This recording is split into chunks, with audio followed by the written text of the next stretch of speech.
নিজের টাকা দিয়ে ওই মানুষের পিছে পিছে ঘুরতে হয় মন্ত্রী সাহেব। আমার খাইতে গেলে কেউ কেউ সকল আঙ্গায় মন্ত্রী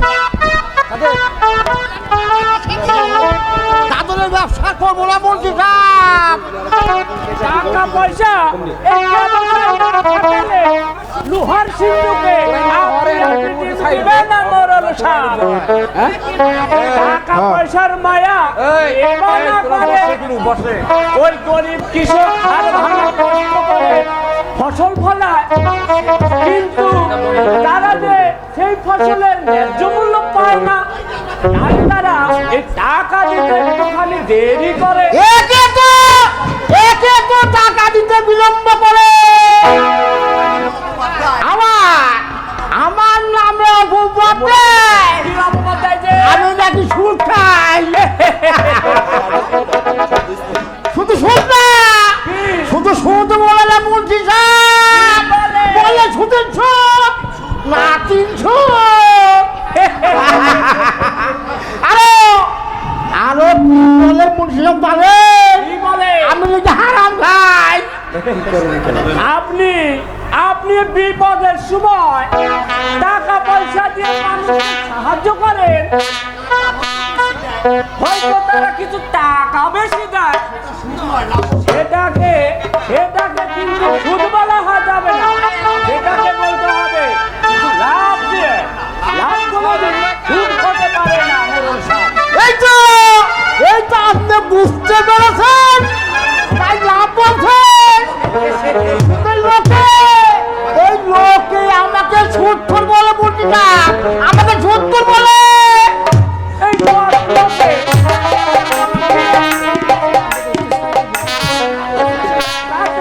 তাতে কি আসে যায়? আসসালামু আলাইকুম। ওয়ালাইকুম আসসালাম। তা কি খবর হাবিজ মিয়া, কি মনে করে? আমি একটি বিপদে পড়ে আপনার কাছে আসলাম মোরল সাহেব। মানুষ খুন করেছে নাকি? না না, তেমন ও চুরি করছো নাকি? চুরি করেছো? না ও সব কিছু না। তাহলে তুমি কি করেছো এমন যে হাঁপাতে এসেছো? হ্যাঁ, ওই বড় ছেলেটা এমএ পরীক্ষা দিবে, তার ফর্ম ফিল আপ করতে আমার 2000 টাকার প্রয়োজন। এত টাকা আমি একসঙ্গে কেমন ভাবে জোগাড় করি, তাই আপনার কাছে এসেছি মোরল সাহেব। আর ছেলেটা যদি টাকার জন্য পরীক্ষা দিতে না পারে, তাহলে জি আমি মরে শান্তি পাবো না। মোরল আমি কি করবো? আমাকে 2000 টাকা ধার দিবেন, যাতে করে আমার ছেলেটা এমএ পরীক্ষা দিতে পারে। মিলে ছেলেটা এই ঈদের সামনে বোনাস পেলে পরিশোধ করে দিব। না এত টাকা তো আমি দিতে পারি না। আর 2000 টাকা আমি কেমন করে ওই মুখের কথা দেই? আপনি ঠিকই বলেছেন মোরল সাহেব। এই টাকার অপর নাম হচ্ছে টাকা। 2000 টাকা এই মুখের কথায় তো দেওয়া যাবে না। মোরল সাহেব একবার আমার দিকে তাকিয়ে দেখুন। আমার এই বিপদের সময় আপনি আমার এই উপকারটুকু করুন মোরল সাহেব। আমি টাকার জন্য যদি ছেলেটা পরীক্ষা দিতে না পারে, ছেলেটা যে আমাকে অভিশাপ দিবে মোরল সাহেব। আপনাকে অনুরোধ করে বলছি মোরল সাহেব, আমার এই উপকারটুকু আপনি সারা জীবন আপনার এই উপকারের কথা আমার মনে থাকবে।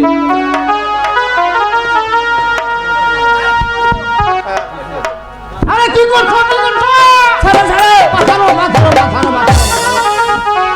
ধরলে কি হবে?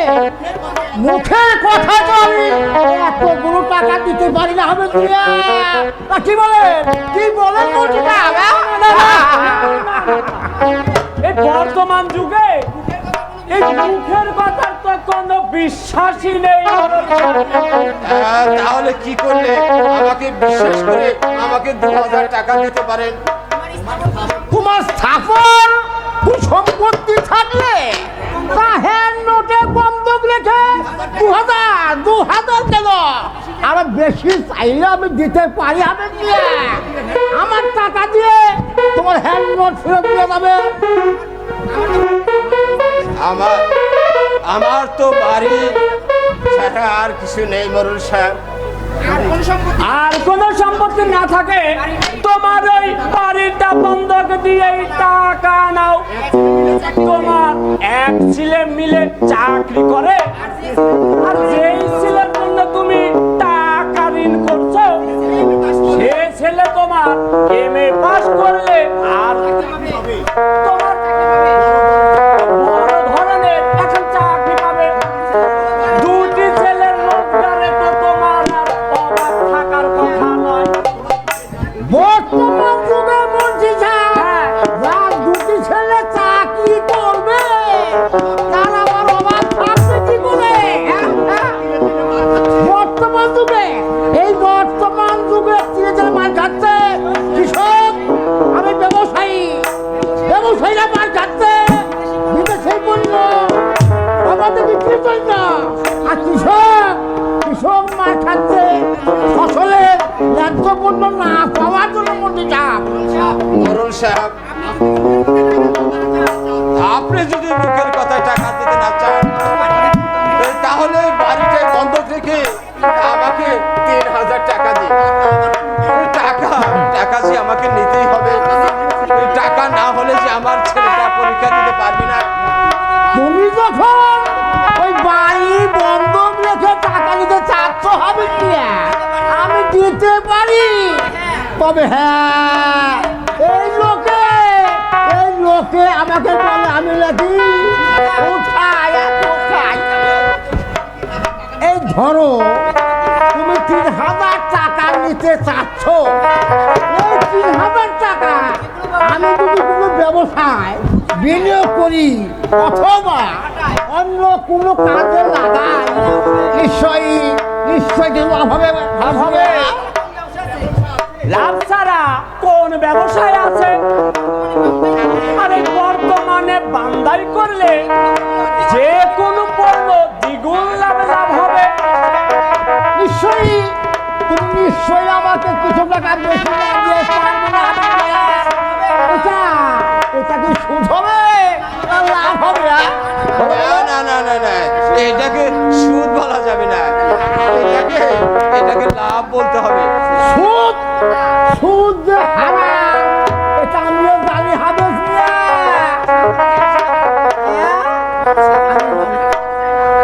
মানুষ জেনে শুনে মানুষ হারাম খেতে চায় না।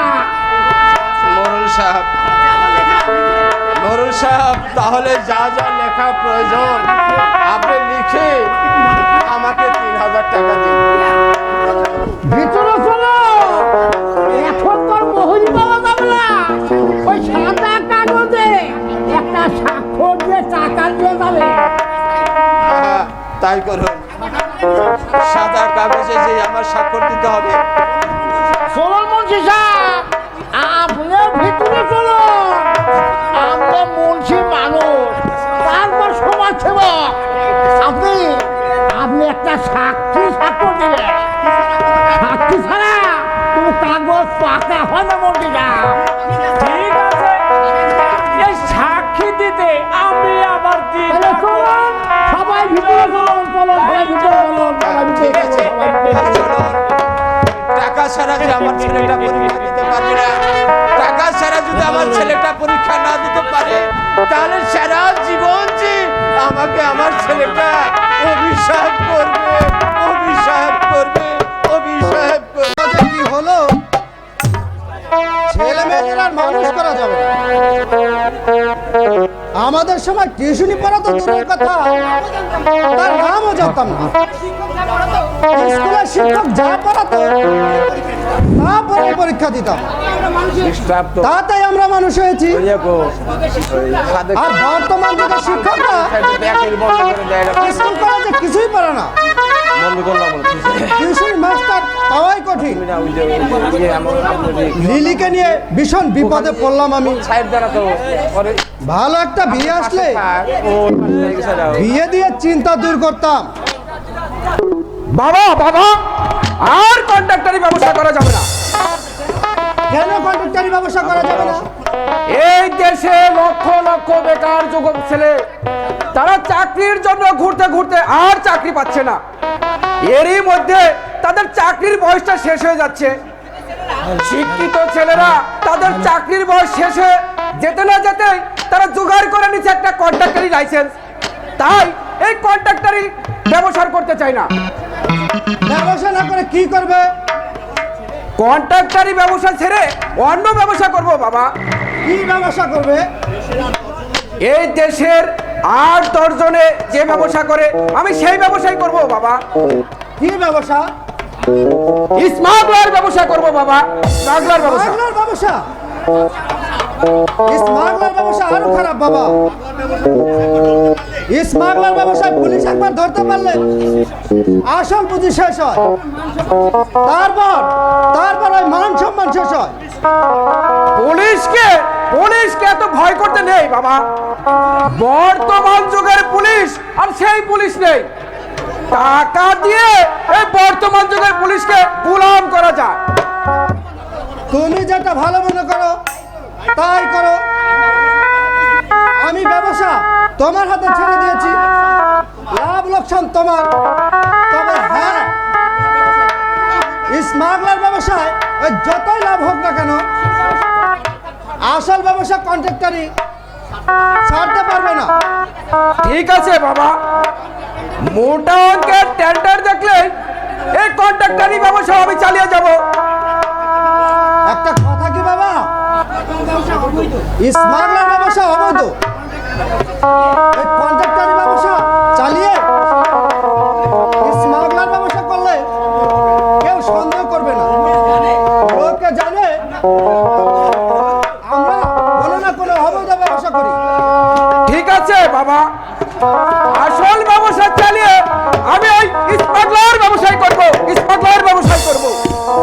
এই দেশটা যে কি হলো, ধনী নেই গরিব নেই, সবাই চাইছে স্মাগলার ব্যবসা করবে। স্মাগলার ব্যবসার মধ্যে যে কি দেখতে পাচ্ছে, স্মাগলার ব্যবসা এই জাতিকে একদিন ধ্বংস করে ছাড়বে। সরকার কতজনকেই বা চেক দিয়ে রাখবে। আসসালামু আলাইকুম। আমার কি জন্য আসতে বলেছেন খা সাহেব? বসুন। এইবার বলুন কি জন্য আসতে বলেছেন? আপনাকে আসতে বলেছি এই জন্য যে আমার কলেজে অধ্যয়নরত একটা মেয়ে আছে, তার একটা ব্যবস্থা করতে হবে। ও এই কথা, মানে মেয়ে বড় হয়েছে, ওই একটা ছেলের সন্ধান চাচ্ছেন, তাই তো? না মুন্সি সাহেব, ছেলের সন্ধান নয়, একটা ভালো ওই টিউশনি মাস্টারের প্রয়োজন। আমার জানা মতে এই ভালো কোনো মাস্টারের সন্ধান তো নেই খাসা। তবে হ্যাঁ, এই একটা ভালো ছেলের সন্ধান আমার কাছে আছে। সবে মাত্র এমএ পাস করেছে, বাবাটা গরিব মানুষ, ছেলেটার নৈতিক চরিত্র অনেকটাই ভালো। আপনার যদি এই যুবক ছেলের সঙ্গে পড়াতে আপত্তি না থাকে তাহলে আমি চেষ্টা করতে পারি। বেকার ছেলে, আপনার মেয়ের পড়া না হলেও মাসে 1000 টাকা দিতে হবে। হ্যাঁ, 4-5 ঘন্টা দৈনিক পড়াতে হবে। 1000 কেন, আরো বেশি দিতে পারি। কার ছেলে? নাম কি ছেলেটার? ওই হাবিবের বড় ছেলে, নামটা আক্তার। ঠিক আছে, আপনি তাহলে আগামীকাল থেকে লিলিকে পড়াতে বলবেন। দৈনিক 4-5 ঘন্টা পড়াবে, মাসে 1500 টাকা দেব। আর কোনো আলাপ নেই খা সাহেব। আর একটা উচ্চ শিক্ষিত ভালো বংশের ছেলের সন্ধান দিবে, লিলিকে বিয়ে দেব। ঠিক আছে, তাহলে খা সাহেব আমি চেষ্টা চালিয়ে যাব। হাফিজের ছেলে এমএ পাস করেছে, সারা জীবন শ্রমিকের কাজ করে ছেলেকে উচ্চ শিক্ষায় শিক্ষিত করেছে। তাহলে তো হাফিজের কষ্ট করতে হয়নি, কষ্ট করে হলেও ছেলেকে উচ্চ শিক্ষায় শিক্ষিত করেছে। ভাগ্যে উচ্চ শিক্ষা থাকলে শ্রমিকের ছেলে উচ্চ শিক্ষা শিক্ষিত হতে পারে। ও হাফেজ মিয়া, বাড়ি আছো নাকি? বাবাকে কে ডাকে?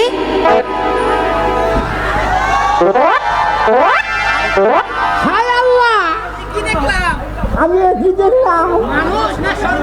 এ কি মানুষ না স্বর্গের হুরিয়া?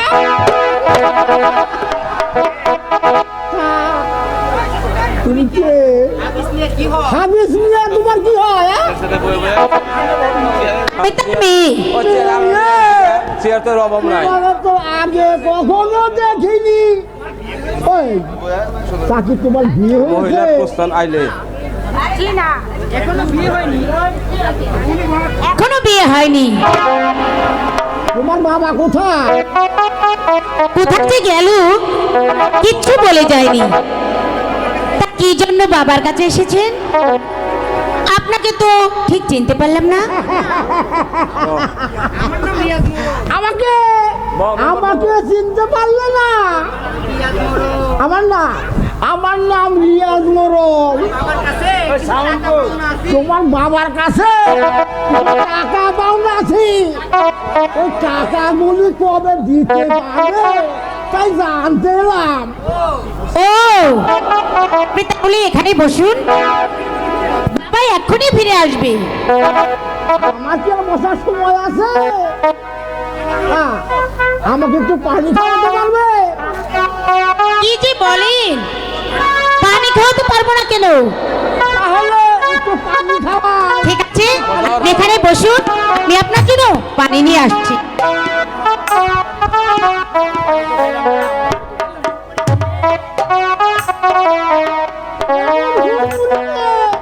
ওই হাফিজের ঘরে, তা তো আমি আগে জানতাম না। এই বৃদ্ধ বয়সে মনে লোভ ধরিয়ে দিল। এই মেয়েকে আমার ঘরে নিব, আমি যেভাবে পারি ওকে আমার স্ত্রী বানাতেই হবে। তাতে যদি আমার 200,000 টাকা ব্যয় করতে হয় আমি তা করব। মেয়ে নয়, এগুলো হচ্ছে হুড়বড়ি। এই নিন আপনার পানি।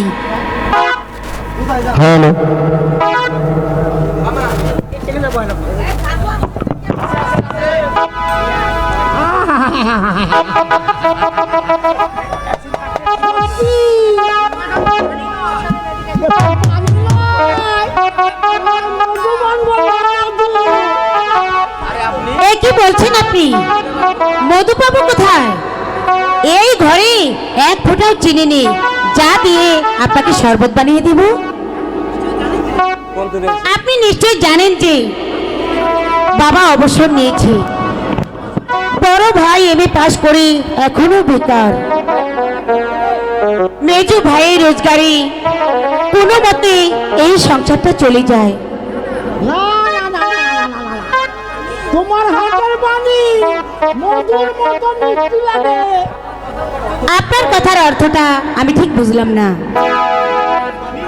তোমার মতো ওই রূপসীর হাতের পানি একবার যে পান করবে সে কোনোদিন তোমাকে বলতে পারবে না।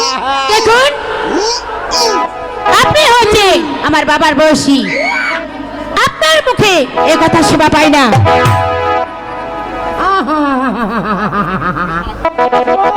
এই শোনো না, আমি তো তোমাকে খারাপ কিছু বলেছি।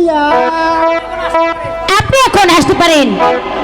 বাবা বাড়িতে আসলে আপনার সঙ্গে দেখা করতে আমি পাঠিয়ে দেব। কখন টাকা দিতে পারবি আপনার কাছে বলে আসবি।